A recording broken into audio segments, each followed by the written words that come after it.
Your Bibles are open now to 2 Kings chapter number 5. On the program yesterday, I had made it down to verse number 25. But he went in and stood before his master, and Elisha said unto him, Whence comest thou, Gehazi? And he said, Thy servant went no whither.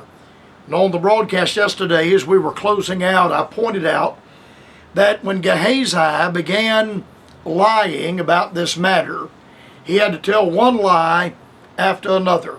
If you're going to lie, you better have a very, very good memory, because one lie will necessitate another lie, which will necessitate another lie, and on you go. When Gehazi stretched the truth in verse 22 and he said, all is well, all was not well. Gehazi was there to try to capture some of the money that Elisha refused to take.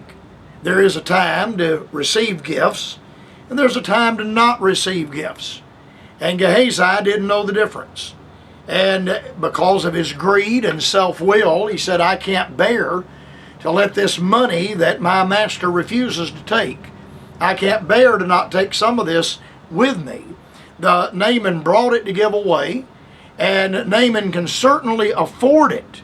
How often have we heard that? We need to tax the rich. If they can afford it, tax the rich. Well, it's possible for the national government to covet and to steal. Thou shalt not steal. And it is possible for the national government to steal that which is not theirs and to steal that which they do not need. So the matter of lying that began in verse number 22 has worked its way all the way down to verse number 25 and 26. Verse 25, But he went in and stood before his master, and Elisha said unto him, Whence comest thou, Gehazi? And he said, Thy servant went no whither. Now remember, after Gehazi, and Gehazi of course had carried a couple of his servants with him to help him with the load that they brought back, and the talents of silver, 2 talents of silver, and the changes of garments. Then whatever else might have been exchanged that's not recorded in the Bible, this may be everything that was exchanged, as far as we know it is. But there might have been other things exchanged and other things of value that are not recorded in this passage. I don't know, and I don't know that I don't know. We don't know what all was involved here. But you remember that Gehazi stopped at the tower and put the silver and the changes of raiment into the tower before he ever entered back into Samaria. He didn't want to be seen carrying this bounty, and people would see that. And he certainly could not carry the bounty home and put it into the house of Elisha the prophet, because Elisha the prophet would certainly know, he would certainly find out. So as a result, he stops and puts it in the tower, and then he goes back in, all of this haste that was involved. And he goes back in and walks in before Elisha as though he has been in the house all the time. That is in and of itself a lie.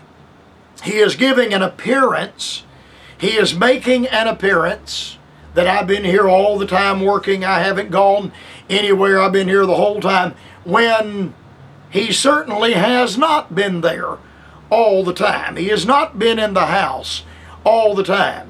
You know, I tried to teach my son and my daughter, and this is a lesson I learned from my grandfather, Dr. Harold B. Seitler.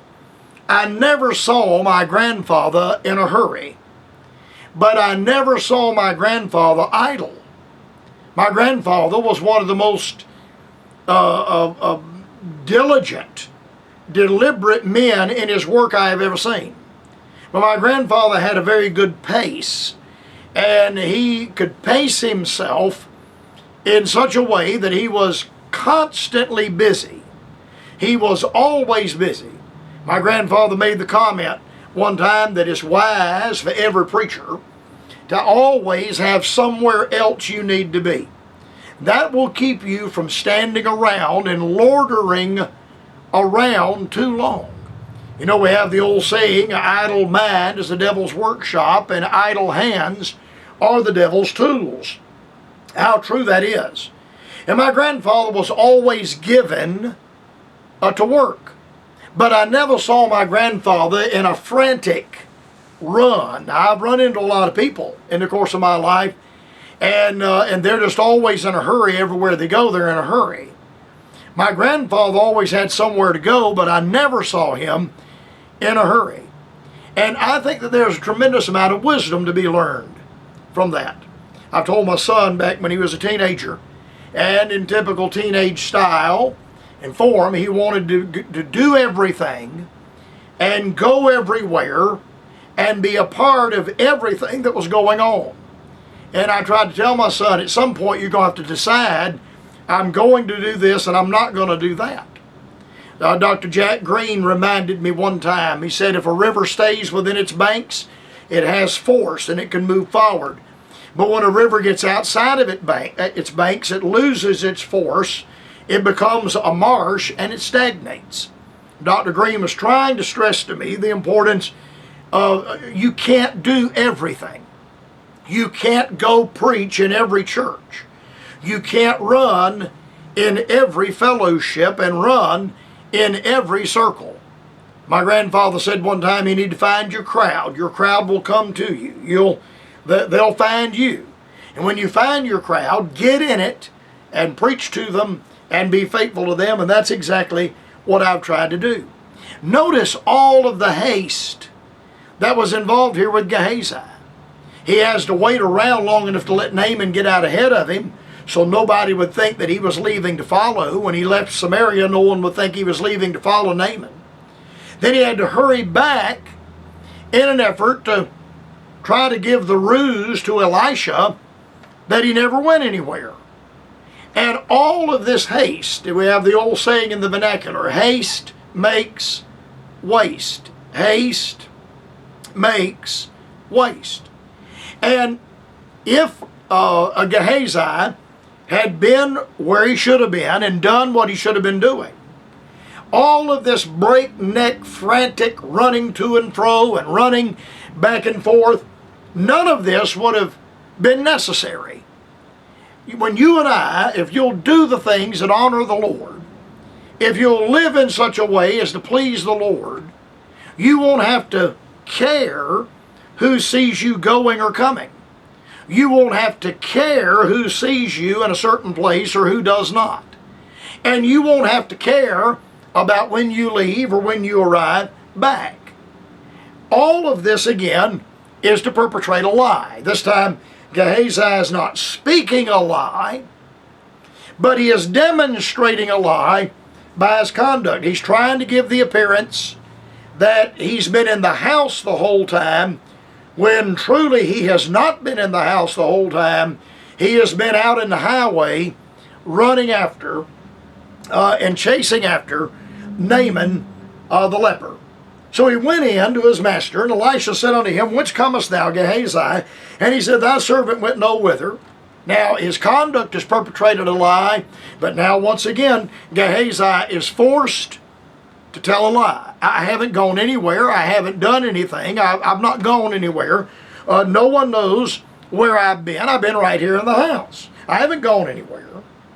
And he said unto him, Went not mine heart with thee when the man turned again from his chariot to meet thee? Now, Elisha is a man of God. He is a prophet. And in this time, God gave prophetic ability and prophetic gifts unto men. And Elisha certainly has that. The Lord could whisper in Elisha's ear and tell him what was going on. And Elisha calls him on his lie. And he says, Went not mine heart with thee when the man turned again from his chariot to meet thee? And then he says, Is it a time to receive money and to receive garments and olive yards and vineyards and sheep and oxen and men servants and maid servants? And then he pronounces a curse, the judgment that comes upon Gehazi because of his constant lying. Elisha says, I certainly know good and well that you went to meet the man, and I know that the man turned and stopped and received you. And I know what the man gave you. I know the man gave money to you.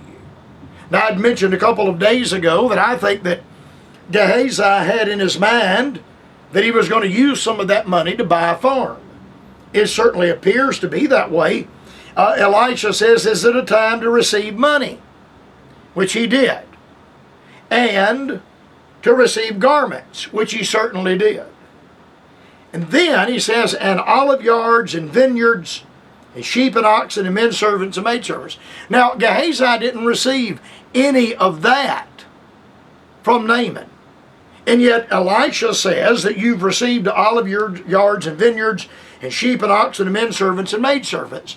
And yet in the record, we read that he received the 2 talents of silver and the 4 changes of garment. Now, why would Elisha add this? It is, and I find no fault now in the King James Bible. I don't find any errors in the King James Bible. Elisha is revealing why, prophetically revealing why this money was wanted and needed by Gehazi. It is my opinion that Gehazi intended to use this money to buy a farm. Olive yards and vineyards would be a part of a farm. Sheep and oxen would be livestock. That would be a part of farm life, farm work. Men servants and maidservants. And the men servants and maidservants would be needed and be used to carry out the conduct of running a farm and managing the crops and managing the livestock.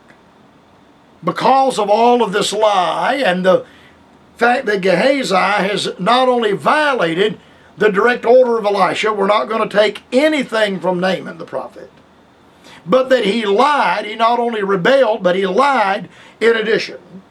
Elisha says, the leprosy therefore of Naaman shall cleave unto thee, and unto thy seed forever. And he went out of his presence a leper as white as snow. Be sure your sin will find you out. And instead of getting an advantage like Gehazi thought he would, he wound up dying a premature death with the leprosy that was upon the man Naaman. You can always do better and be better off by simply telling the truth and simply doing those things that bring honor and glory unto the Lord Jesus Christ.